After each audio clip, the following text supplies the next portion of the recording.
Okay, and I'm back, I think. Let's see. Are we on live stream, Yes, Trina? we're ready. Yes, take it away. Hi, my name's Chuck Fall, and I'm an activist with Truth Action Project. Trina is with me. Bruce Stanley are all activists. Matt Van Slyke, uh, and we are at our Friday campfire. This is our talk around. We reflect on our TAP forum the prior Tuesday, and that featured Paul as our guest, and we're not going to focus on Paul, but he does have some of the slides, and the tap forum is available on our Rumble account, and we invite all of our participants to share and like on social media to spread the word of the work that Truth Action Project is doing. And so tonight is our campfire. It's a raise your hand to be recognized and called on.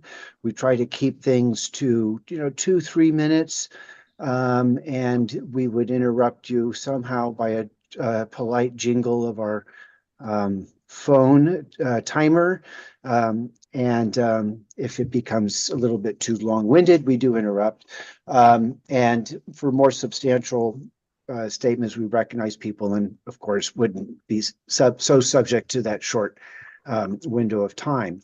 Trina, do you want to make some remarks of just introduction and the work you've done? And I'll just acknowledge Trina is um, our has worked very, very hard to build the website along with Claudio and to get our communication systems going and flesh out our platforms and Bruce Stanley is also very is new. Bruce came to us through a campfire event, as you are all attending right now, and got very excited. And we're very happy and excited to have Bruce on our board and taking some leadership as well. Trina, share some words, and then we're going to. I'll just remind people that after our introductory remarks, we are talking about the Lahaina fire, the anomalies around that fire, and the evidence of a very powerful application of technology that is not natural for sure. And we can talk about that. And Paul will share some pictures. I think early on, Paul, you should be prepared to share a couple of the highlighted slides, like the other one on the walkway, on the driveway along the Harbor Road, where we see one vehicle almost untouched by fire, and then the other vehicle, obviously, and the proximity is a good 8 feet. And the temperature differential between the temperature it takes to accomplish what we see in this is powerful and shows the anomaly that we're talking about. Trina, just say, introduce yourself and share what you've been up to around working for TAP. Okay. Yes, thank you. My name is Trina Silvers, and I was just monitoring the chat. I was making sure our live streams are going, so I wasn't prepared to speak to everyone tonight. But I do want to welcome Paul back again tonight and Cayle Littlechief back tonight. And I'm looking forward to hearing what they have to say, as well as making sure that everyone that joins us on a Campfire Chat event has a chance to be heard and weigh in on how they feel they can help us continue to press forward as we go about deciding how we can act and what we can do to help further the efforts of the people that are boots on the ground, that are trying to conquer these very delicate, urgent issues that we're all facing. So I'm just watching my board here. Sorry for my distraction. And with that, since I am monitoring the Zoom tonight, I am going to go ahead and give this over to Bruce Stanley. He was our producer and host at Tuesday's forum, and I would like for him to go ahead and formally even introduce Paul again. I'm not sure how to pronounce your name, Paul, so I'm sorry about that.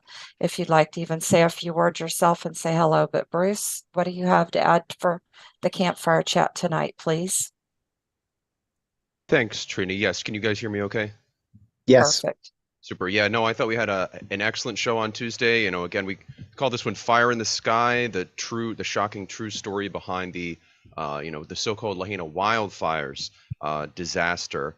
And I thought we had a really powerful presentation reviewing all the evidence of the anomalies, classic truther style. And there's so many anomalies on this one. It's very clear that even if you want to dismiss, the notion that it was a false flag, there clearly should be accountability for the normal routine systemic breakdowns in the early warning system and the water. I mean, it's this there should be accountability even if you disagree or have questions about whether or not it was actually some type of a false flag event. So no, I'm looking forward to our discussion tonight.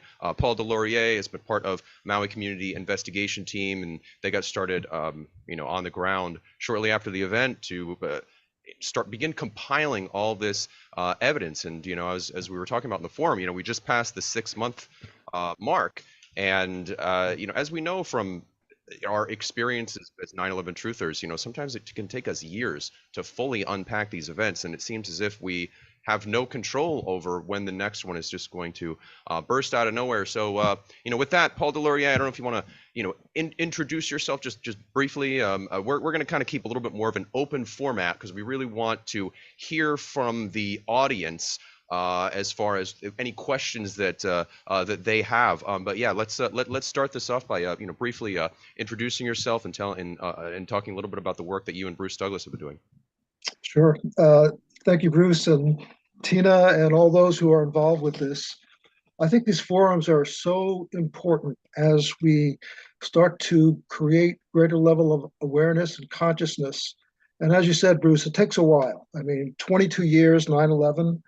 I was very much involved with that for a lot of years.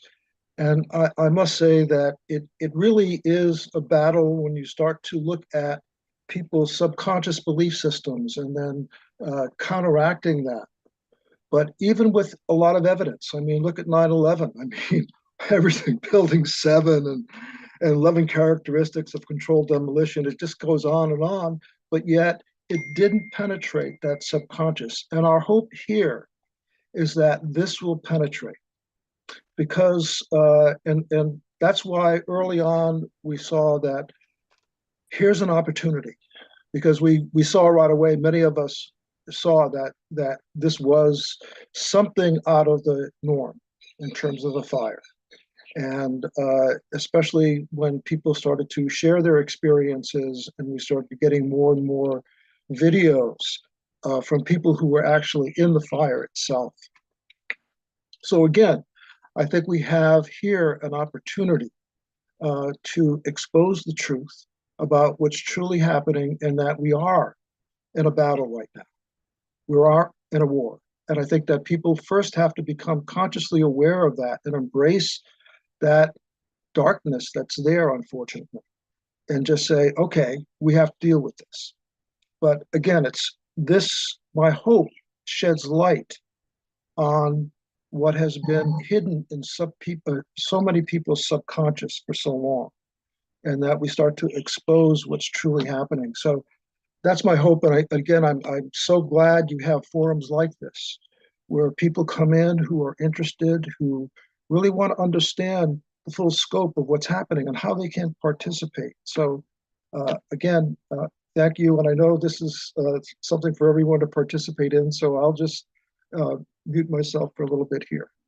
Super, thank you. Yeah, I mean, the more that we can encourage, folks to move their attention span over to, these kinds of decentralized Zoom calls, it's very powerful that we have this ability to put these presentations together and present them to a wide audience. If we really put our attention to this, we can completely interrupt the ability of the mainstream media to hit us with all these psyop narratives. And in fact, that was what inspired this show in the first place. And it wasn't really appropriate within the flow and the order of our show on Tuesday, but I did want to get to that clip from the Super Bowl where they played this. They put together this whole documentary about the local football team, bringing the community together. But in the backdrop of all of that, in the narrative, embedded in the narrative was, the preconceived notion that it was just a spontaneous wildfire. It was just this tragic disaster. And that's how they get to us. That's how I get to our subconscious. And we need to, we need to reclaim, our media consumption habits, because, this moment provides us a really powerful opportunity. I agree with you there. So I also wanted to pivot over to Cayle Littlechief from 9/11 Truth Hawaii. If you wanted to just take a couple minutes, just kind of briefly introducing yourself, your work, and then we're going to start pivoting over into just a free-for-all open comment period, because we do want to hear from the audience. We didn't have a whole lot of audience participation during the forum because we had so much information to get to. So Cayle, if you want to just take a couple minutes and just kind of briefly introduce yourself, your work, and some of the key points that you see coming out of all this. Sure. Yeah, thank you, Bruce. Yeah, I just want to say thank you for putting this all together, and thank you, Paul, for joining us once again. When I first brought this up in the war room with 9/11 war room with Gene and Sandra, and a call out for some help and some action to keep this in the light, Paul had come to mind, because he's boots on the ground. He's put in so much time and effort, and just a wonderful job of getting all this evidence collected, and gathering the community out there to participate and keep this in the light, because we know how the media works. We're not even mentioned, and like what you said, Bruce, we get a little propaganda skit done at the Super Bowl, one of the most viewed venues in the world, and here they go pushing the narratives once again. But we know how that works. It's just awesome we have people that are willing to take some time out and keep this in the light, because truly it's the world that is affected by this, and all of our children as well, our next generations. But I don't want to say too much. I'm 9/11 Truth Hawaii. We're the flagship out here pretty much for keeping the truth alive of 9/11. Paul had done previous work. I think, what was it you were with again, Paul? Sorry, it was .org, right? 9/11. Yeah, 9/11truth.org. .org. Involved with, and oversaw their grassroots groups. Right. And what's awesome, you having that experience, you see that happening right now with Lahaina, and able to grasp this investigation through the people. With 9/11, it was so new, and we couldn't even fathom the government or anybody coming up with some kind of huge operation of this magnitude with 9/11, involving so many people in the media worldwide. Actually, Operation Northwoods comes to mind, and I believe that's with John F. Kennedy, and them trying to disguise our military as Cuban, as Cuba attacking us, and him saying, no way, we're not going to pull that off. But that's a whole different subject. But now with 9/11 at 20 plus years, it's a plethora of information on how false flags work, and hoaxes as well. And we just see it right here, right now, happening right in front of our eyes with this fire, along with Chile, along with Canada, along with Paradise, California. So it's just, it's awesome that you have, you see it, and you've grasped it along with Bruce, your partner, Bruce Douglas, I believe, and done an awesome work, and just want to help get that out there for you. So, and thank you, Bruce and Trina and Charles. This is more than we can ask. I've asked for. So. Thank you, Cayle. Yes, I mean, you're reminding me, yes, that there's this, as truthers, there's this consciousness that we always need to maintain as we go about our day-to-day lives, that none of us necessarily want to be, pessimists, but we have to realistically be honest that if we're under attack like this, where anywhere at any time, someone that we know, ourselves, we could become victims of one of these false flags. This is terrible. And this whole idea that this is not an ongoing crime scene. It's a consciousness that we need to maintain and reinforce, because all of the media, all day long is just distracting us and pulling us away from all this. So, here at TAP, we hope to curate more of these types of conversations. And Paul, I'm glad you mentioned 911truth.org, because that's actually how I got involved in the 9/11 truth activism. There was a presentation that those gentlemen hosted over at the Lincoln Theater there on Miami Beach, and I remember it was very similar to this forum. Actually, I was completely shocked by the information that they were presenting, but I was looking around the forum and I was thinking, there's basically nobody here, and that itself is the big problem. So I see John Olson has a raised hand. I know he's got some personal experience with all this. Go ahead and feel free to take the floor for 3 minutes there, John, and tell us some of your thoughts. Good. Yes, thank you very much. As a refresher, I lived on Oahu for 36 years and related strongly to the sovereignty movement. So I'm curious to ask Paul and Cayle if the people, or some of the people within the sovereignty movement, some of the prominent people, are aware of this kind of analysis that we're making here about being false flag and deliberate as opposed to accidental, directed energy weapons, 9/11, et cetera, et cetera. So what's the level of consciousness among the sovereignty activists that we both probably know? You can lead, Paul. Yeah. Okay. Well, first of all, I think that if you look at what was happening here in the Hawaiian Islands, especially in Maui, we were being attacked by actually the release of lab-induced toxins in mosquitoes. And they were releasing these Wolbachia mosquitoes in our environment. And so we were gathering, and a lot of the Hawaiians were really starting to get together around this and become more consciously aware of what was going on, and the release of 40 billion mosquitoes a year just in Maui alone.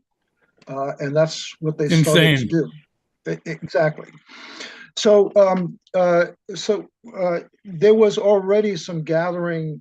We were working with people within the sovereignty movement.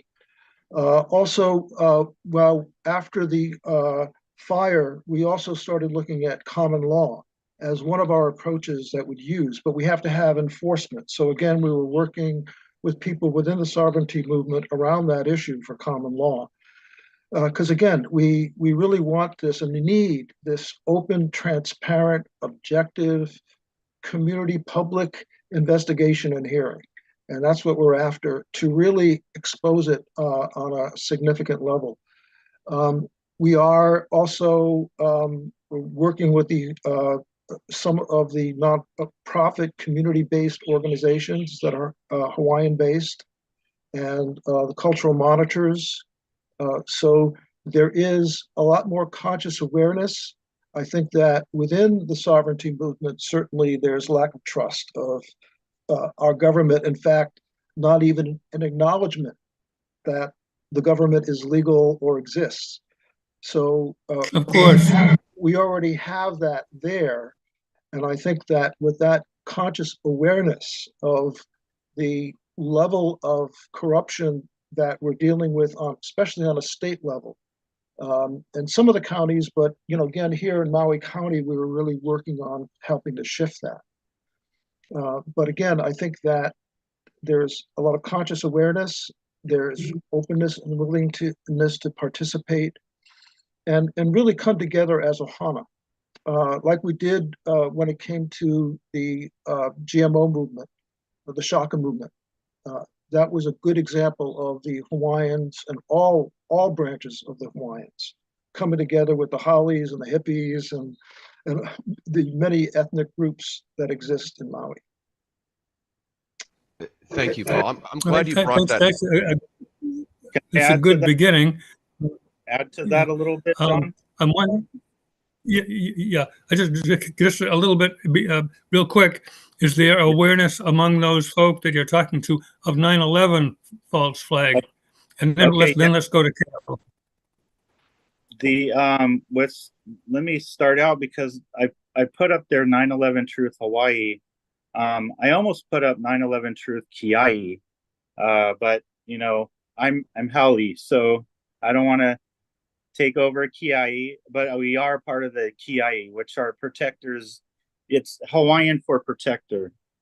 We've worked with many of the groups out here started from Standing Rock when we were occupying the banks out here that were funding the pipelines. So a lot of Kanaka Maoli came and stood with us. We were working with the Honolulu Intertribal Powwow at the time. And that's how we met some Kanaka Maoli Hawaiians and stood with us there. So then when the Mauna started taking off and their kapuna, their elderly, were in danger of violent arrest, they were chaining themselves to the ground, to the cattle grades. So on Maui, I think it's Kiyomoku,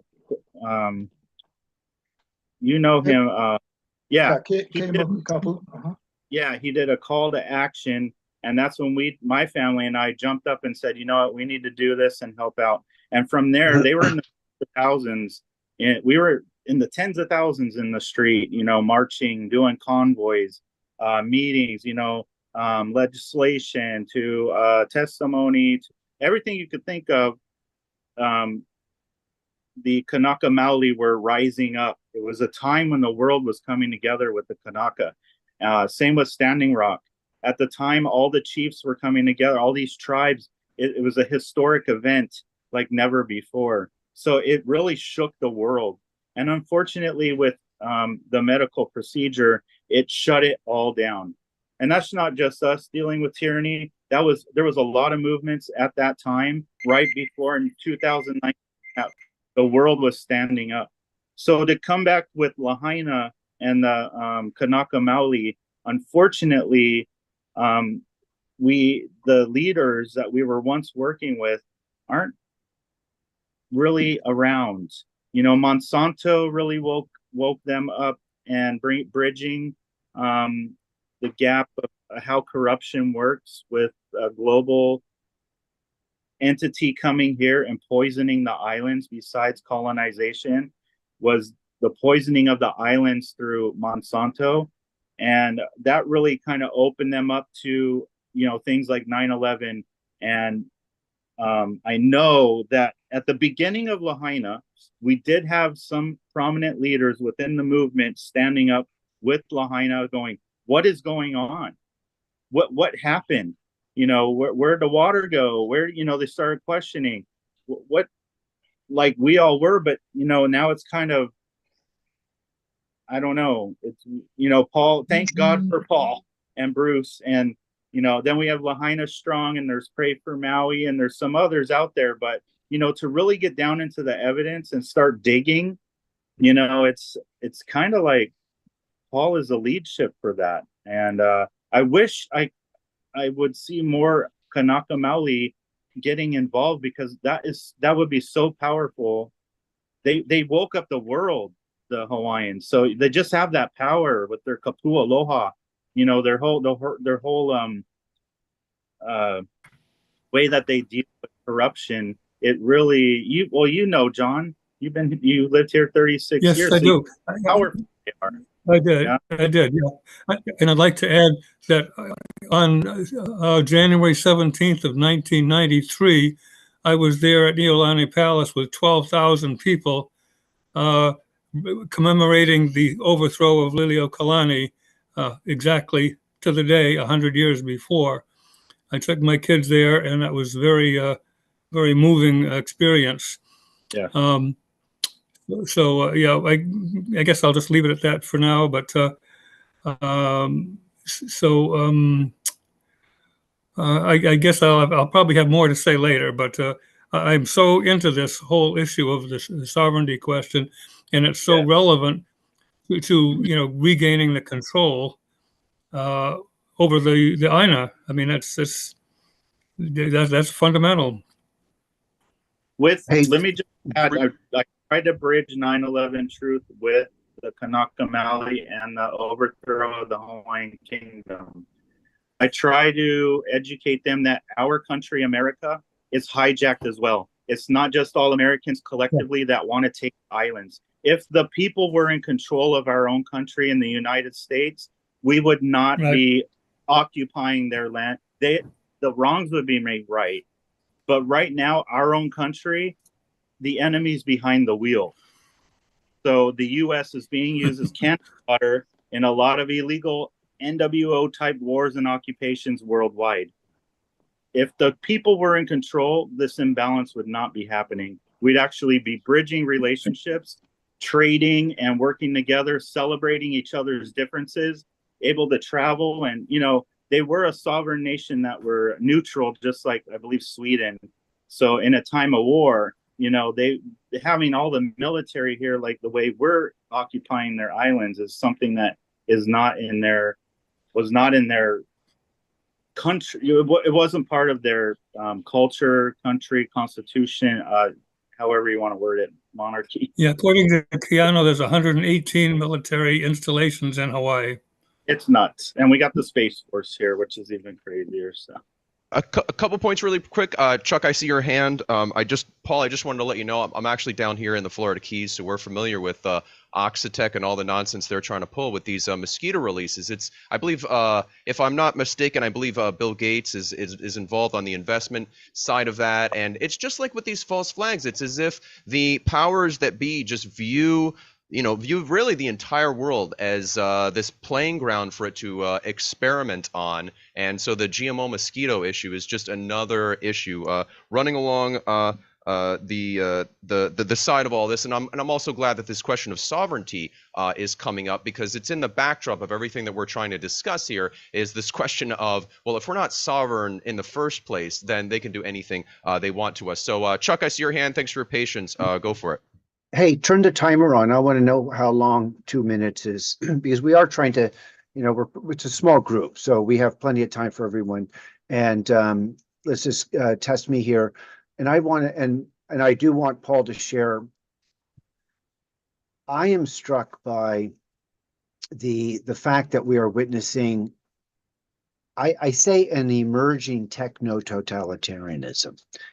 And I think, in fact, that we are experiencing it. And we know it because there was a mandate to take a vaccine. I mean, the bigness of that is overwhelming and awesome to me, not in a way of beauty, but in a way of real horror and terror. So what I think, and what I like about the conversation, that it's overtly, frankly, political, with a call for sovereignty. And I'll just close with this and observe that Oregon, the state I'm from, doesn't have any military installations, except it has some chemical waste dumps out in the desert, out in the eastern part, which makes the state kind of an outcast, kind of off res, if you will. But I mean, we still have all the military stuff. And the bottom line here is this: is the military industrial complex. We were warned about it by Eisenhower. He also mentioned biopharmacological. We are experiencing forms of tyranny, and it's all built up because there was never accountability for JFK, for the 60s, for 9/11, for Iran-Contra, and for the Patrice Lumumba, for Chile, international. These are all state crimes, and that's what I think is an important thing to talk about frankly and normalize, because right now it's taboo, but we're making frank, we're being honest, we're just saying it as we see it.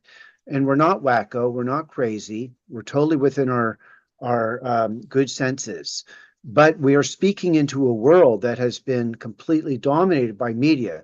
The flood the zone phenomena is what, Event 201, that famous moment where the CIA director says, if there's concern about conspiracy theories, well, we'll just flood the zone. And that's exactly what we're up against, and why TAP is committed to advancing media.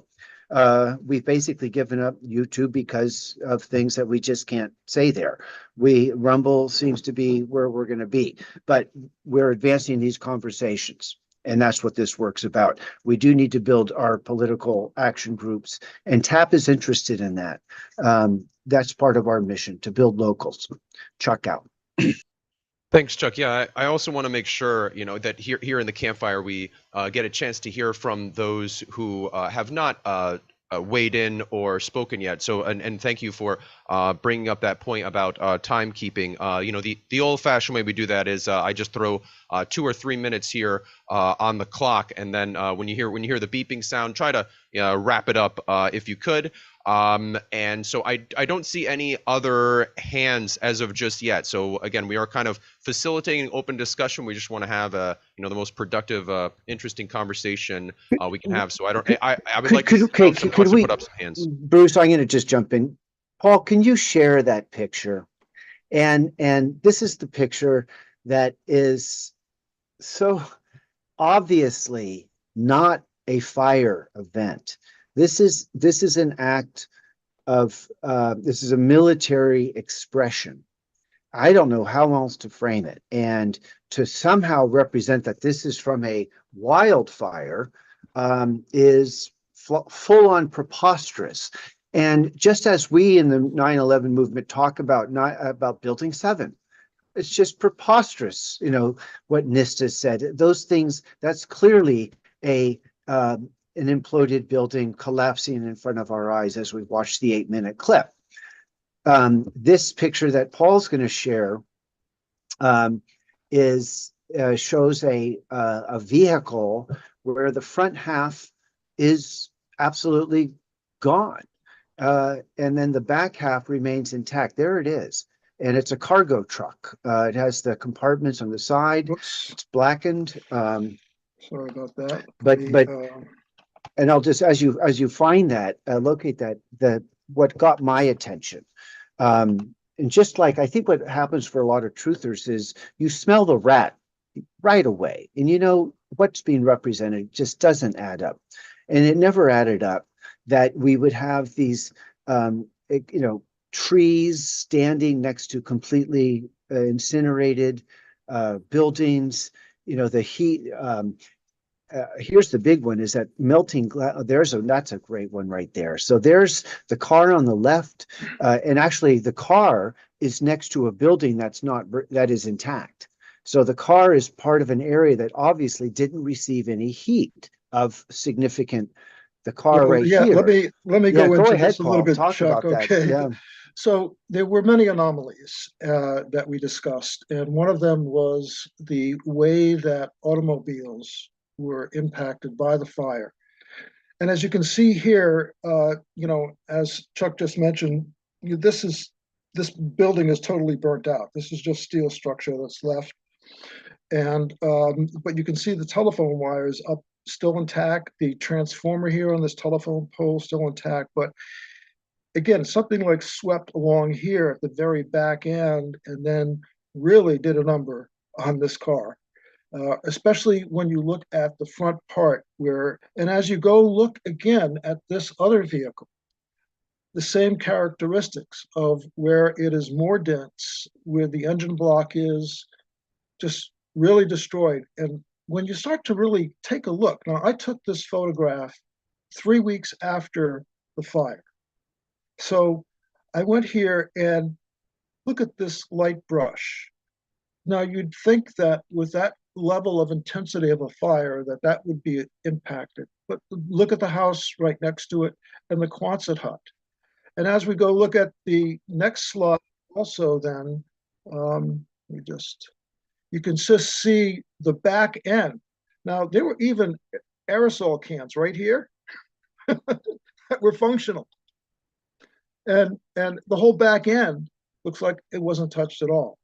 Yet when you look at the way the fire was actually going on, this is the onset of the fire early on, and it swept around here. This is all light grass and brush, no construction here at all, just an open field basically. It swept around here, and the only fuel you had was this light brush that doesn't have really much fuel within it itself to sustain anything, but yet it went.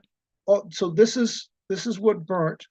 Then these houses here caught on fire, but yet here is where this was in this parking lot. Here's the Quonset hut. Here's the house that I just showed you, and this was just coming in just like grass. So again, we're looking Hey, at where, circle the vehicle that you just showed us the picture of. It's right. Where's the vehicle? It's right. right Oh, I there, see. Okay. right Oh here. my God. Oh my God. Yeah. So again, we're gathering data and information like this, and you can see that again the characteristics of that happening in many other vehicles. And as Chuck was mentioning, we have these types of shots also that I took 3 weeks after the fire. That's when I could sneak in there, and it wasn't too well. It wasn't as guarded as it was later on, but I was able to get these. And again, you can see these shrubs were still had greenery on them, perfectly fine. The house was perfectly fine, but this was sitting right in the middle of the driveway. Hey, Paul, I heard that it takes 2,600 degrees of sustained heat energy to melt the car glass, and it's more than even steel. No. Is that not true? That's not true. Ah, I've been spreading Yeah, misinformation. well, what you're dealing with is tempered glass, and you have to Tempered glass. understand tempered glass doesn't have the same type of characteristics as regular glass would, which would actually melt or deform at that 2,600 degree fire. But here we're talking somewhere around 1,400, 1,500, depending on Okay. how the glass was actually tempered. So again, and But same with aluminum. Aluminum you here could, that you see dripping out here again is that's about 1,200 degrees. but so part of the anomaly is that a brush fire burns at 600 degrees. Throw in some wind, jack it up, I don't know, some set number, but then the fuel burns up and it's gone. So there's no sustained energy to create these. These require sustained levels Yeah. of energy to accomplish this. And so again, part of our job is, and again, this topic is totally taboo in our society. People have just shut down. They're not facing it. They're not talking about it. And you think talking 9/11 is hard. I mean, how do you compare it to this, Bruce or Paul? I'd be interested in your opinion, and I'll be quiet. We do need to hear from others. Well, again, I think there's many types of false flag attacks that are happening now. Not only physically like this, but with our economy and a lot of other things that are occurring to really rage this war that's happening. And I just wanted to put this in perspective. Also, I was trying to get to a slide that really goes and shows what people were facing in this fire. And I think that when you start to look at the intensity, there's another one that I want to show here. Here we go. Whoops. And this is what people were facing in that fire, the level of intensity. So I just want to bring it back to that reality of what this was happening. And then the aftermath is when we start to look at some of it. But we had 101 people who are confirmed dead from this. And it just raged and consumed all of Front Street area. And so I'll just, let's see, stop share. And just to put, like it's tough for people to imagine what people went through and the aftermath and the trauma that people are still facing right now. So, but one thing that I wanted to mention is that what helps us with all of this, what helped with the recovery in terms of people coming together. It was the Ohana. Here in Maui, there's something that is really unusual on this planet, and that there is really a sense of community, and that whole essence of aloha is very much alive. And when you go and look at the Hawaiian culture, it's about community, coming together, how we're all together. And the way they would greet each other is share their breath, which the air is what brings us together. And we're all utilizing that same air and breath to a certain extent that we keep on exchanging. So they acknowledge that connection. And when they felt what happened here, like what we did with the Monsanto movement and the Shaka movement here in Maui, again, was historical for Hawaii, because again, it was about community coming together. Bruce was one of the two leaders behind all of that, Bruce Douglas. So again, I think that we're doing that again, what we did with the Maui Kono Network, in bringing people together so that we can get candidates who support the people and the Aina, the environment here. And again, I think this is what happened with the response, and now this is what's happening now with this investigation, that communities coming together. And we're saying, no, we're not going to rely on the government and what they say, especially when we're dealing with this level of trauma that you can imagine that our community is facing, especially when you look at and acknowledge the interconnectedness that we all are. And especially that's very much felt here in Maui. That's why Maui is such a, it has a different vibration. It's a high frequency because of that aloha and the ohana that's shared here. So again, I think when they chose Maui, when they chose Lahaina, I think they're messing with the wrong community. Maui no Kaoi. Thank you, Paul. Cayle, I see your hand. Very, very briefly, the one piece of evidence that you covered that really, really stands out to me was, and I just want to revisit this, was the fact that they're trying to cover up the soil samples, right? They're trying to. You spoke of, there's a policy where they're like scraping off the soil, and in the back of my mind, I see exactly what they did with 9/11, this attempt to cover up the evidence. And I'm thinking the same way that we discovered nanothermite in the World Trade Center dust, we have to do a study of these soil samples, because in my own mind, I don't quite know enough about the behavior of fires to fully accept whether just the creation of a localized wind effect and increasing the oxygen, through this vortex effect of increasing the wind. I don't know if I'm satisfied that would have been enough to create that raging inferno, that sort of hell on earth, raging inferno effect.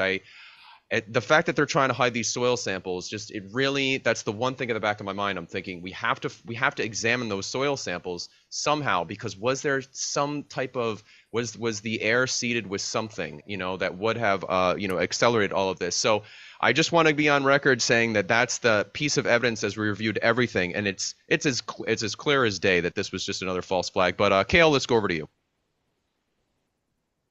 Yeah. I added a little link in the chat on a vehicle that stuck out to me, and that was done by a video by Eric West. And Paul has actually done a nice interview with Eric on trying to gain more traction and get people involved.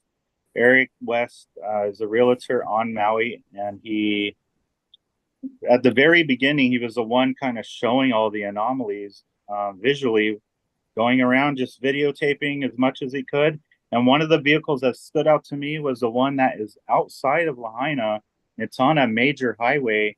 It's like in the middle of just dirt. It's not surrounded by any trees, no bushes, no structures, nothing.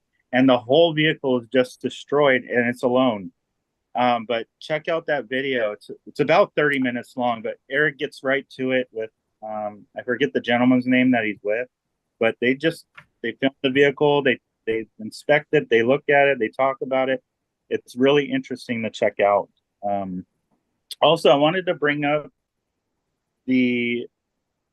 with Paul on the witnesses' accounts. Like with 9/11, it was very important to go back and pull all the footage of the witnesses of 9/11 and what they were saying in that moment.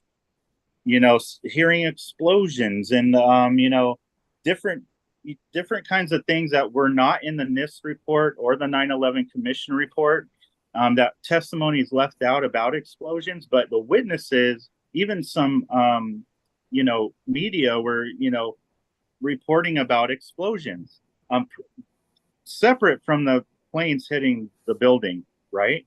So with Lahaina, there was also similar interviews of fire bombs and explosions and just some anomalies of that matter, talking about what are we looking at for what started this fire, and it wasn't just power lines falling. And plus the wind generated, like what you're talking about, Bruce. But people were also talking about explosions and fire bombs. A couple times fire bombs were mentioned. And that really makes you wonder, what were these guys seeing? Like, it looked like hell to them. They were in the middle of hell. And what are these fire bombs? I'm interested to know and figure that out. But like the soil, like you mentioned, all the evidence for 9/11 was brought to barges straight to China. That night, the night of, Giuliani and the whole New York already had excavators and dump trucks ready to go in the hundreds.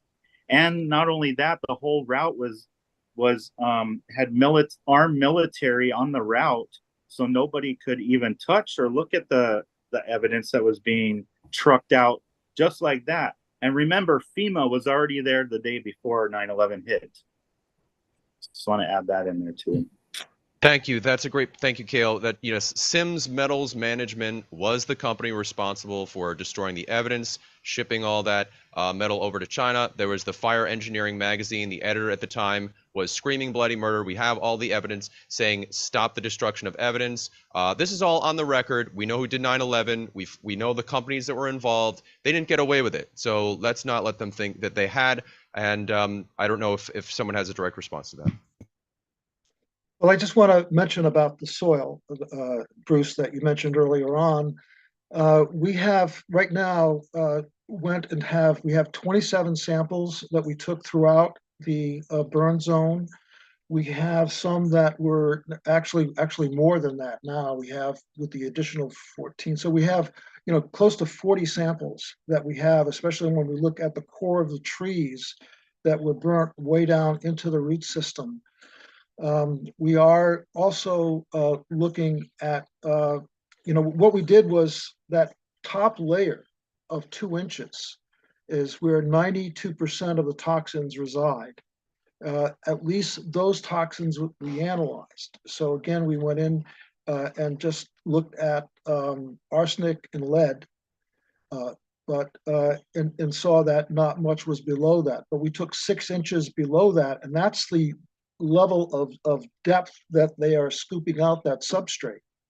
So again, we are very suspicious of that, just like they did with the Paradise Fire. It was the first time they ever did that, according to FEMA, in our conversations we had with them in the Army Corps of Engineers. They only started to do that at the Paradise Fire.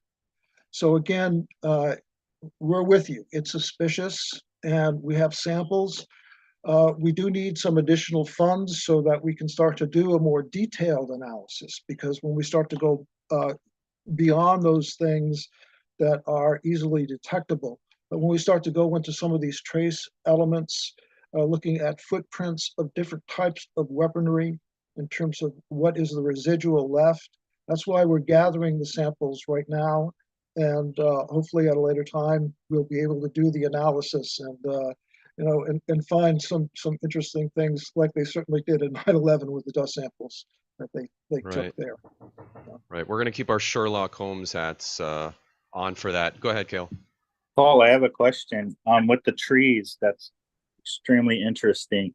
Do you guys have like a mapping of each tree that was affected that you and Bruce found? I found that this really affected just the medium-sized girth trees. There were some trees that are huge in Lahaina that were not affected. Also, there were a lot of smaller trees. But when we start to get to a diameter of a couple of feet, that seemed to be the zone where we found probably maybe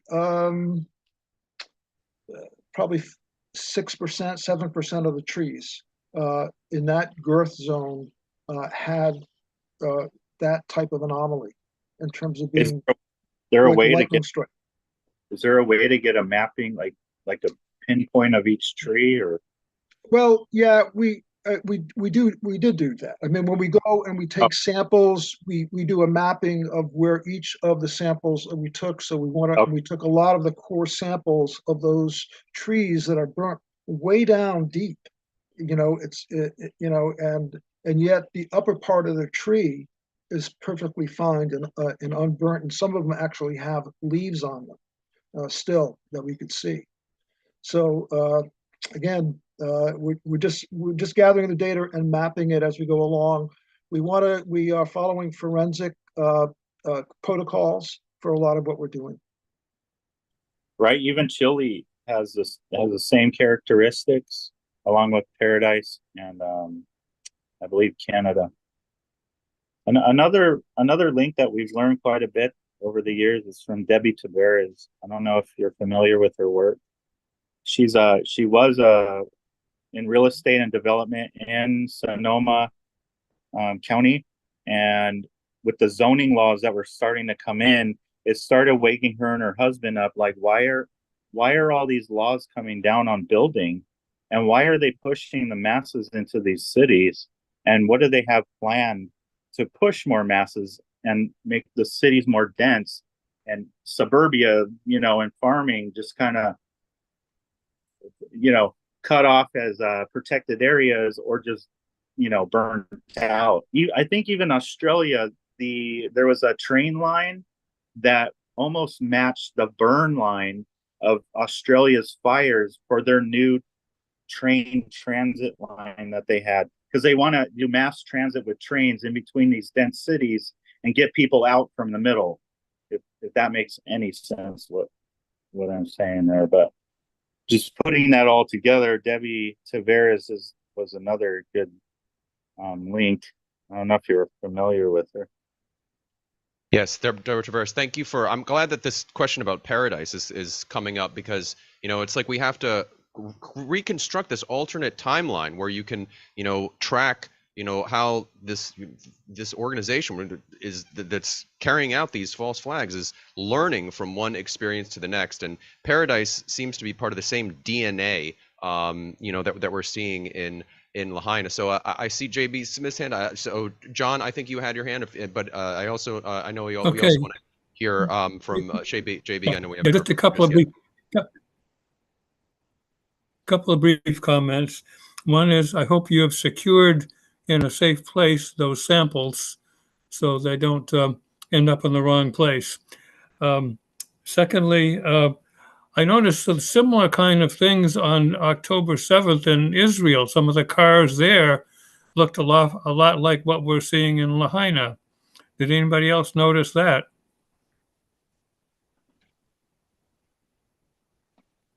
Yes, John, I did. I know exactly what you're talking about. Maybe I'll be able to post some pictures in the chat. But yeah, you're dead on, John. The signature is showing up. If you look, you'll notice. Who's next with their JB? Hi, thanks everyone for your time. Paul, you had mentioned a little bit ago, I think the attrition was about 101 dead. Is that okay? The first line of evidence is that they never showed up anyway, missing, presumed dead. Getting into the forensics of it, typically today, anytime a house burns down, it's protocol to do a forensic to see who died. In this case, we know how powerful those weapons were. Was there any type of I think I would have heard about this already, but like bones that survived or teeth, such as, thank you. So I do have photographs and videos of 6 bodies. When I had 5 former fire chiefs and captains look at the bodies, 2 of them seemed like it was smoke inhalation. The other ones were like they've never seen before. And that includes just a pile of black ash, someone you can see their bones, and they still had a hair on their head, cornrows on their head. So these are the types of things that we've been gathering. We haven't come out fully with all of that. We're talking to a lot of the Hawaiians who were there early on, who had some additional photographs, and we are going to compile that. We are trying also to get some legal approach so that we can get then the stuff from the coroner's report. And that's very difficult because for some, it's amazing when you just look at Pelletier, who's our police chief, who's very questionable in terms of his role in all of this, was also the coroner, which is conflict of interest big time. And yet that is what had occurred. So we're trying to get those coroner reports. We're trying to get more information on the bodies. Again, it's very disturbing when you start to go and look at that level of detail of the remains of some of these people.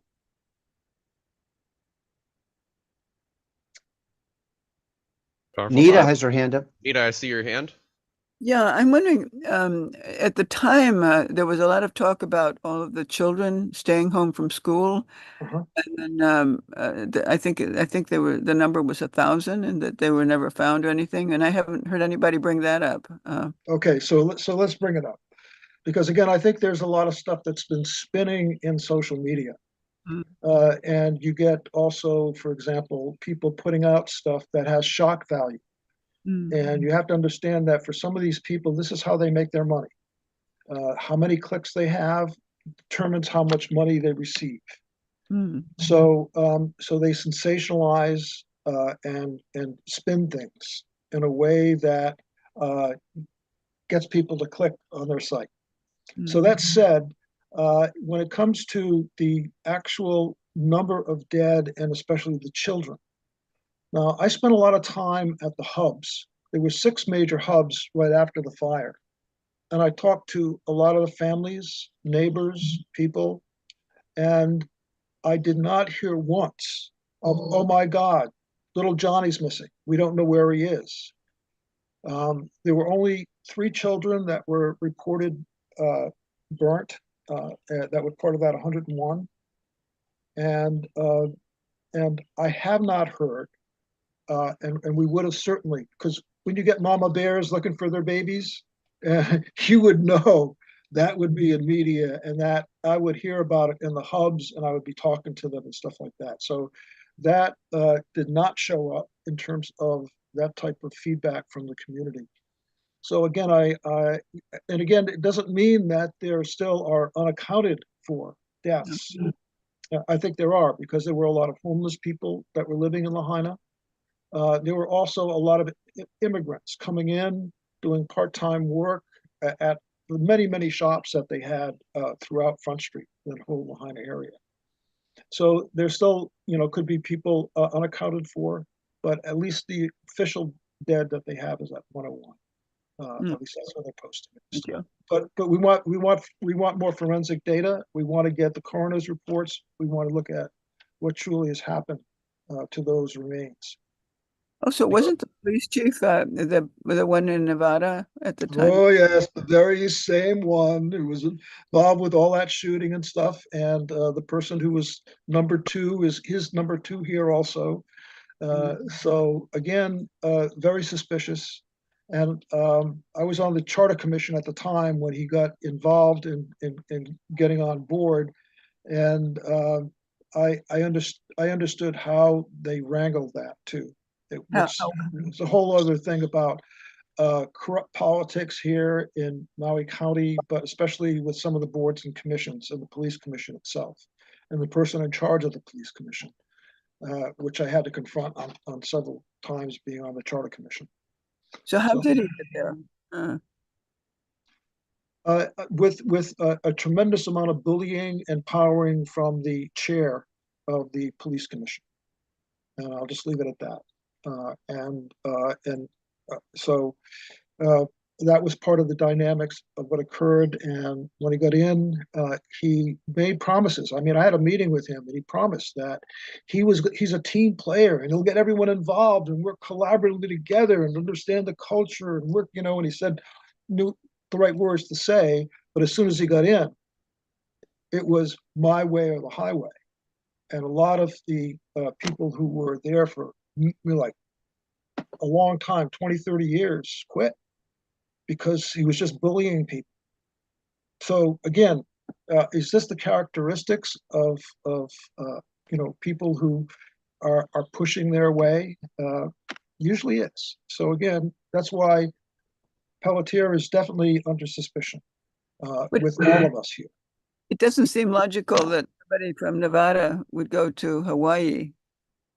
Meaning, even if Yeah, you have to understand the way our county government was wired, and that has changed.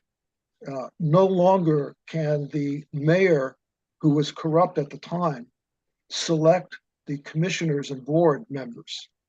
That is no longer happening. We have a independent 9-person community-based group that selects the top 3, and then that goes to the mayor and all the county council members. Totally changed the system. That's the power of the charter amendments, by the way. The charter is the constitution of a county. It's how things are wired. And to me, that is a way to help create systemic change. And anyway, enough said. Thank you, Paul. Yes, it's very useful to dispel some of these myths. Trina, I see your hand. Yes, thank you. I just wanted to say I'm really sorry for what everyone there on the island had to endure. It sounds terribly frightening. I can't even imagine. And having to look at the remains and the pieces of evidence that you're finding also has to be very moving. So I just want to give you guys a lot of praise for the hard work that you're doing and send you my prayers along with that. I was wondering if my question is, has there been any way that you're able to network or connect with other investigators that are doing work for the other fire anomalies around the world, such as in the country of Chile, Canada? I know here in the United States also, there's been Texas, the Paradise Fire. There's another one that I can't think of in California, another one that seems very suspicious. And just if you could remark on, or if you know, maybe you don't know, about any of the fires that happen so routinely in California, would you deem all of those suspicious as well? Thank you.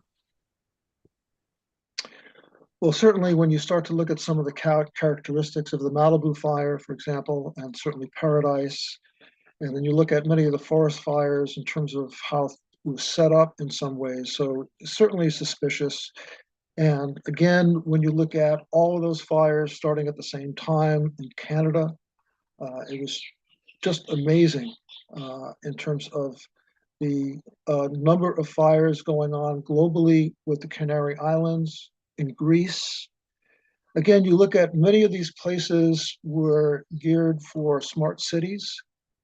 And again, it's very disturbing. Chile, I've reached out to the agriculture minister for Venezuela, and because he made some statements that it's a cabal that was behind this. And so I've reached out to him. We certainly have been working with investigators. We have former fire chiefs that are part of our core team when we start to look at data and information and making sure forensically we're doing the correct thing.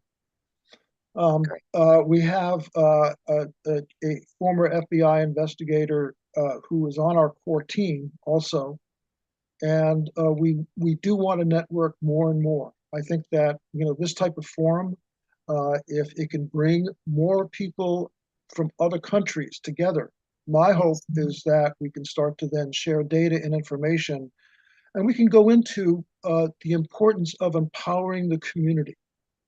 I think that many of us, again, when we start deal with belief systems, that we rely on the government to do these things. But again, we're dealing with corruption that is psychopathic in nature. And so in order to then really start to expose it, community has to take responsibility. And that's one of the things that's happening here in Maui. We're taking responsibility. And we're saying, no, we're not going to rely on the state and federal government to tell us what happened. We are taking the bull by the horn. We're gathering the data and we're putting it out there. And again, the more we can network with other groups, other communities that are facing similar atrocities so that they can do their own investigation, put the data out there, come together as community, be on the same page. Because the outrage of what's happening is a unifying factor here. And I think that if we can, local groups can start to expose what's happening and really work together collaboratively and know that they're not alone. I think, groups like this are so important. So anyway, I hope I answered your question. Yeah, you did. And I agree. And I just want to say that on behalf of TAP, if any such leaders of other countries, states that are have endured these same types of things, if any of those people reach out to you and you have their names, and if TAP could facilitate a round table among all of you, I'm sure we would be able to be happy to schedule that at some date in the future. Just keep that in mind, because I also want to reiterate to our audience and anyone who hears this video that we are at war. And the more people that realize that and come together, start working in their communities, start networking with others, is when we will find some true power. And I think one of my favorite slogans is strength in numbers. So I just want to extend that offer to you. If people reach out to you and you come in contact with these folks, probably much more than we would here, just know that you will have a platform and we will get you scheduled on for another roundtable. If we could facilitate a meeting like that, that would be fantastic. Well, let me just say one other thing for all those who are listening to this, that be proactive. Don't rely on others. If you feel that there's connections there, start digging, start doing research. We have this amazing tool called the internet, and it hasn't been totally taken over at this point in time. So to utilize that effectively and help do some research and help with the connection also. Not to, rely on our small group here in Maui, but also to empower yourself in all of this. Because as we start to all get together with other people who've been affected, I think it's really important. So. Here. Well, Cayle, I see your hand, and meanwhile in the background, I'm going to cue up this clip that I wanted to share with everyone. So go ahead, Cayle.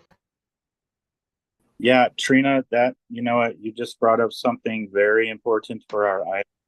And Paul does have some connections within. We got to understand we are occupying a country as we speak. The Hawaiian Islands are not ours. We do understand the political and military reasoning. Maybe the military is out here between Russia, China, and I get that, but we are occupying another country. With that said, the idea you have bringing other leaders from other countries that are dealing with a similar event, Paul, if you could get Keeaumoku Kapua involved, he is, I believe, an acting chief of the Hawaiian Kingdom. Am I correct? Correct. That would be, I think, I'm always trying to bridge the Americans with the Kanaka Maoli and the Hawaiian Kingdom, that we're actually more powerful united. And we've woken up the world with that power once before. And I think we need to bring that back. And I believe this is an event that could just do wonderful things, be as hard as it is. If you, I don't know, we were talking earlier, I think it was yesterday.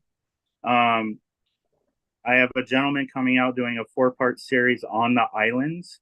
But Keomoku, he there's just something about him that just brings people together and bridges that gap, even between the Americans and the Kanaka Maui. But it's so powerful the way he speaks, and yourself as well, with all the work you've done.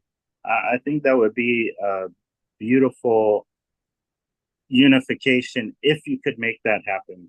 But also with Paradise or Chile, or, you know, unfortunately, Paul, you and Bruce have put in so much work that you are kind of the go-to right now. And of course, we're all going to, you know, do our due diligence and get involved and do our own research and gather connections. But I see what Trina's trying to say here.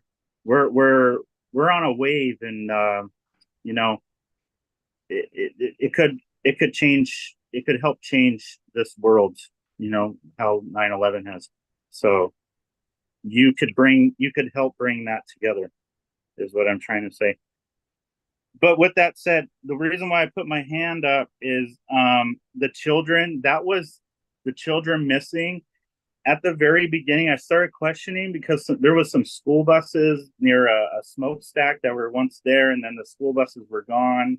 That was all, just like what Paul was saying, the media was blowing it up and trying, I don't know what they were doing. All the mainstream media was spinning the missing children, and it did cause a lot of disruption in what was going on. And I think that's what the system was trying to do. Because when it comes to children, they pull the heartstrings, right? And everybody's like, oh my God, you know, and then we're focused on that. And we totally forget about the what else is happening with the evidence and, you know, the whole operation itself. We get lost in it, right? Especially the viewers get lost in that when children are mentioned.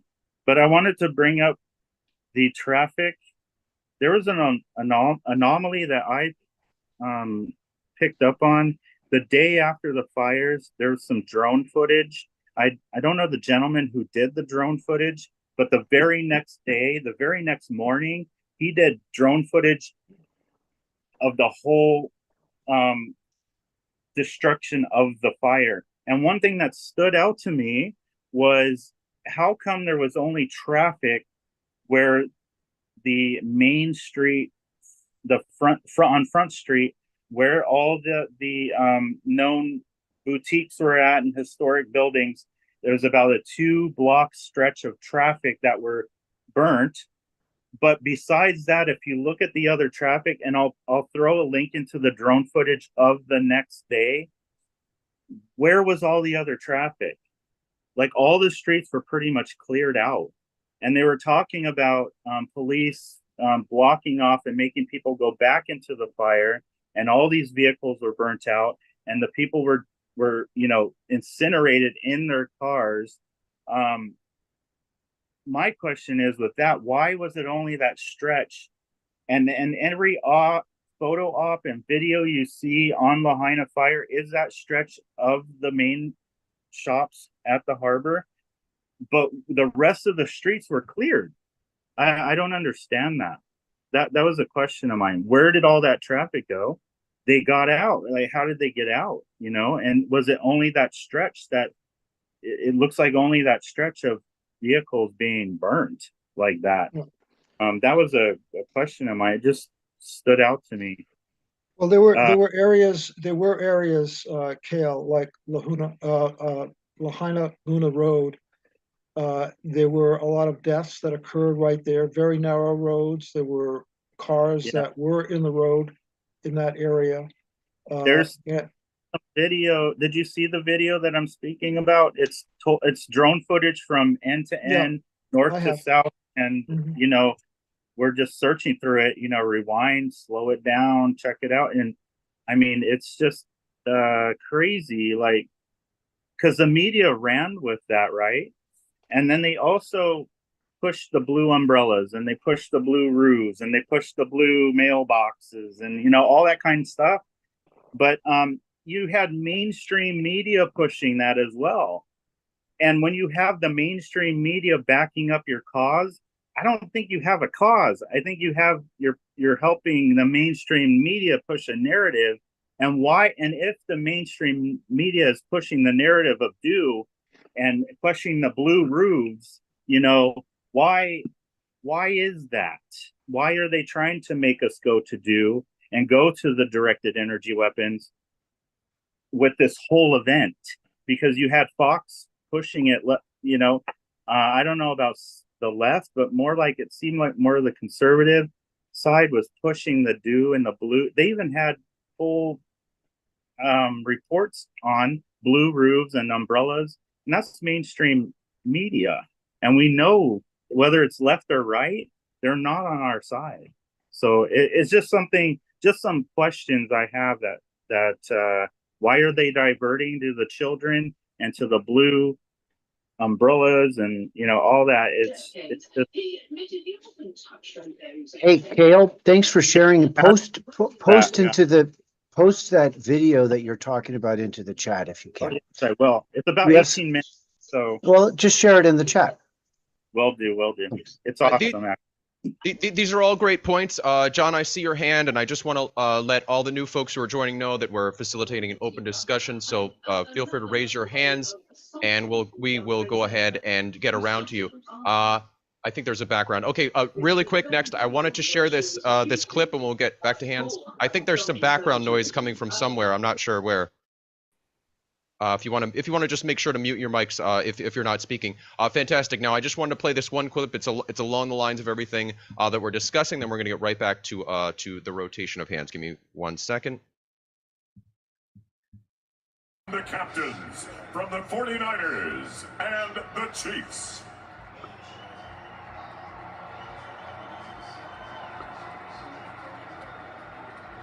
So this is, of course, what they played right before the Super Bowl. Introduction of our honorary captains. This is how they psyop the public right here. Wildfires ravaged the town of Lahaina on the island of Maui. It was the worst natural disaster in the history of the state of Hawaii. We lost our family home, the home that I grew up in. Yeah, I lost my home, unfortunately. My mom's house was in the fire, caught in the flames, it burned down. We lost 4 family members. In the wake of such catastrophic loss, high school athletics would seem to be of little significance. But the Lahaina Luna Lunas soon found out how important to their town they were. Immediately following the fire, the very next day, I got calls from parents, I got calls from players, all wanting to get back on the field. Good for the healing process.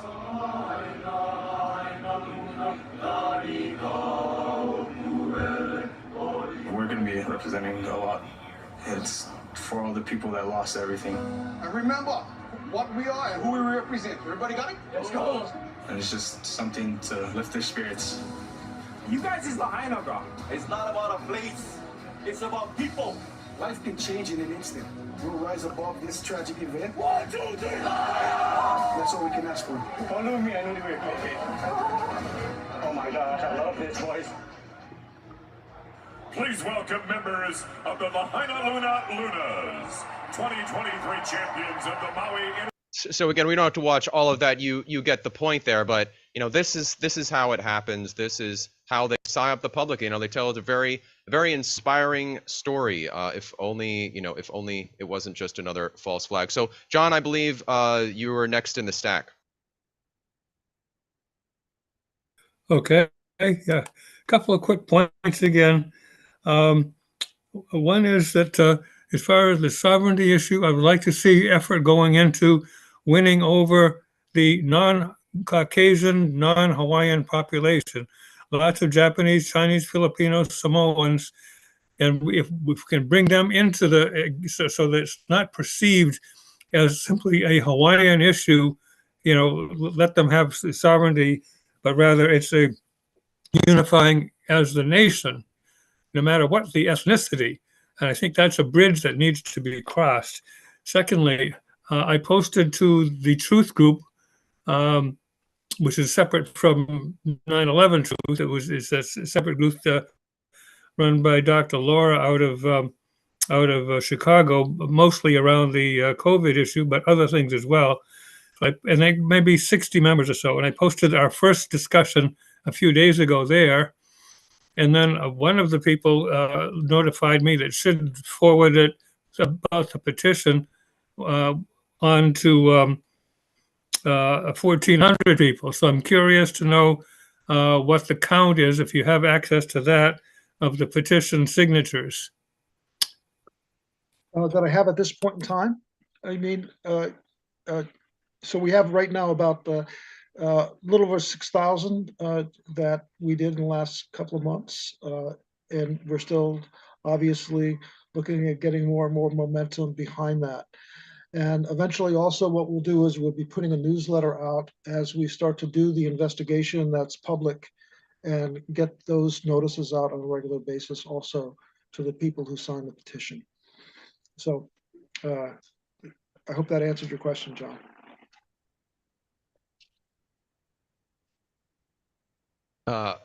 Hopefully so. And then Chuck, I know that you were next, and then Jessica, we see your hand. Let's go to Jessica first, please. You're muted. Yeah. We can hear you. Okay. Hi, everybody. Thanks, Chuck. So just real quick about that commercial. I think it's important to remember that the people you're dealing with are Hollywood producers. Okay. So that's the kind of content they're going to produce. And many of those people may have been actors. So that's what you have to expect from those kind of people. Now, and regarding sovereignty, that is a whole nother barrel of monkeys involving the 14th Amendment, Reconstruction, and what happened in the aftermath of the war between the states that's still going on. And I don't even want to go there because we could spend about 12 hours talking about that. But let me just say that there's really nothing that we can do because that situation left us living under martial law rule. And until we individually start rejecting the 14th Amendment, we as citizens are going to remain complicit in the crimes that our government is doing, and we are not able to complain about them in that situation. So again, that's a whole nother barrel of monkeys. So who I am is I'm in a lot of fires. I live in Lake County. I'm kind of sitting probably pretty close to dead center of the Valley Fire, which took out my whole place and the 3 towns around me. And I've been in a lot of fires over the last, I've been here about 20 years. And I just got to say, I can't speak on the Hawaiian fire, but I can speak on these fires. And the thing to understand about any, well, it's a geographic area. You got to understand the climate and the way people are and the way things are run. Okay. Like Paul was saying. So what, the situation you got in Hawaii is what it is. But here, I got to tell you, these fires we had here that we do have here, they're just fires. They're not tinfoil hat, mysterious, So one other thing that's real important to remember is that whose opinion is worth listening to. So for me, I've lived here my whole life. And the opinions that I'm going to listen to are the firefighters themselves. Because understand one thing, who these guys are. These guys are the neighbor, all right? The battalion chief, I was his bartender for 7 years. They got family here. Their kids go to the high schools. These are not some, guys coming out of town to. Now, as far as the people they bring in after the fires to wrangle us, those are out of towners. And there's martial law, rules of war reasons for the way they do the things they do, basically because neighbors are going to have a soft spot for neighbors, and strangers are going to treat you the way they want you to get treated, but your neighbors are going to maybe let you get away with stuff, and they don't want that. So that's why they do that. But the firefighters themselves, for one thing, a firefighter is not a cop. You can bribe a cop to look the other way, but you can't bribe a firefighter to look the other way. So there's that. These guys are honest. Number 2, these guys are everybody who's got a degree in fire science, every single one of these guys.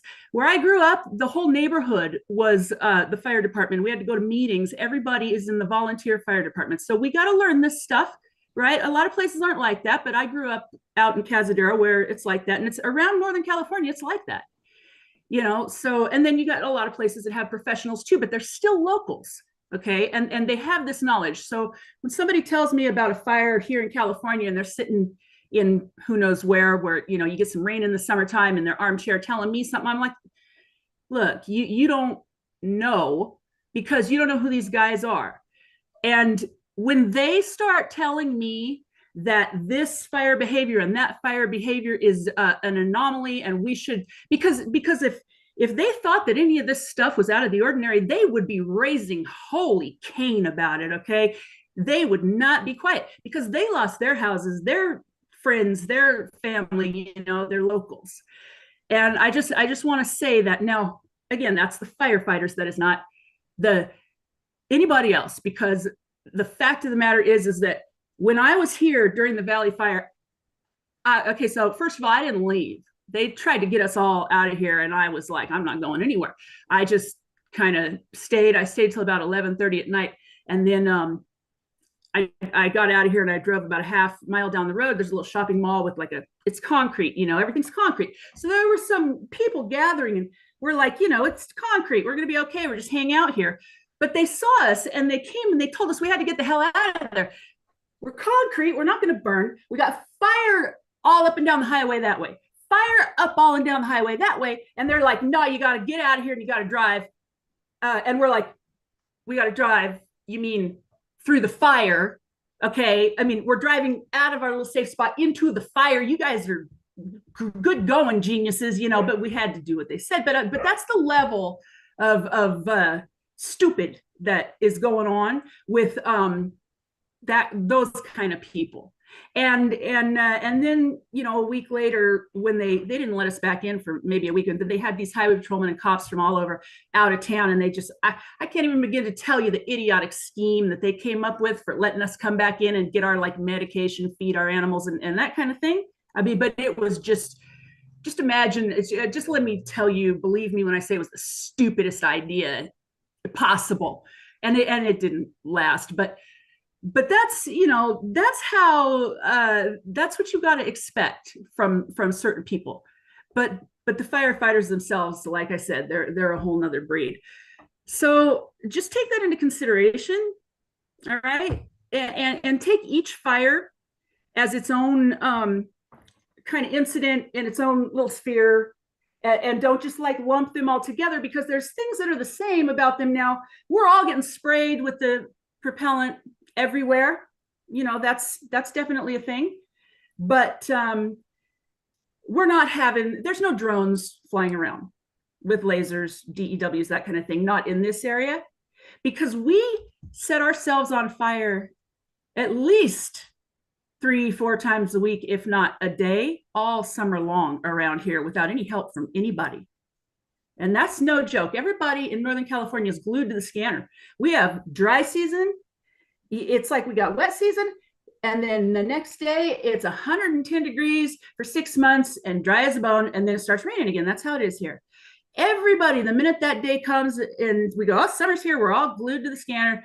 And fires, I'm no joke, it's common 4 times a day, 5 times a day, every damn day. They get put out because the locals get on them. And you guys don't hear about them. Nobody hears about them. You only hear about the one that we don't put out on that one day when the wind's blowing really hard. It's more, 40 miles an hour? They ground air support at 40 mile an hour winds.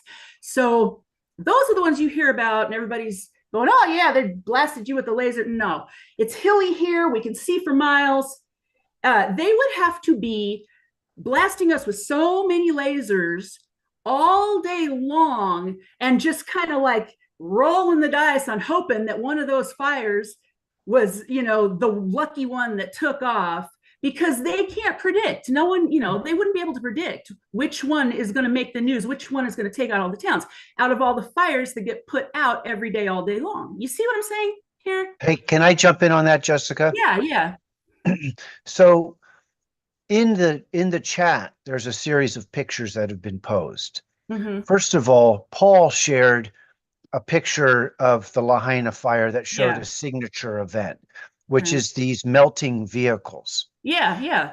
So the picture that I posted in from the New York Times is pictures of the rave event in Israel, and Right. it's showing the same fire signature. The Okay. fire signature is a melted vehicle. Uh-huh. Glass takes high temperature. Paul says 1400 degrees will do it. Yeah, there's science But parameters to all these things. a 600-degree grass fire burns out and doesn't have a sustained energy. Right. So I don't know what you're witnessing, but what we are witnessing are big lies being told about fire. What let me just finish. What Bruce just shared was a piece of media that frankly said natural wildfires. So that is what that's doing, is imprinting popular consciousness with an acceptance that what happened in Lahaina was natural. What we've been sharing tonight definitively establishes that it's not natural. Well, there's no doubt about it that you know, the Lahaina fire had a lot of weird stuff going on, and there's no doubt about there's a perception that people are being steered toward having, because obviously they're not going to want to let the cat out of the bag if they're doing anything weird. What perception do you think? What perception do you think people are being led to have? Well, I think that the general public is being led to believe that, you know, well, this is just how it is, and it's normal. You know, natural, yes, and natural, but that is often the case.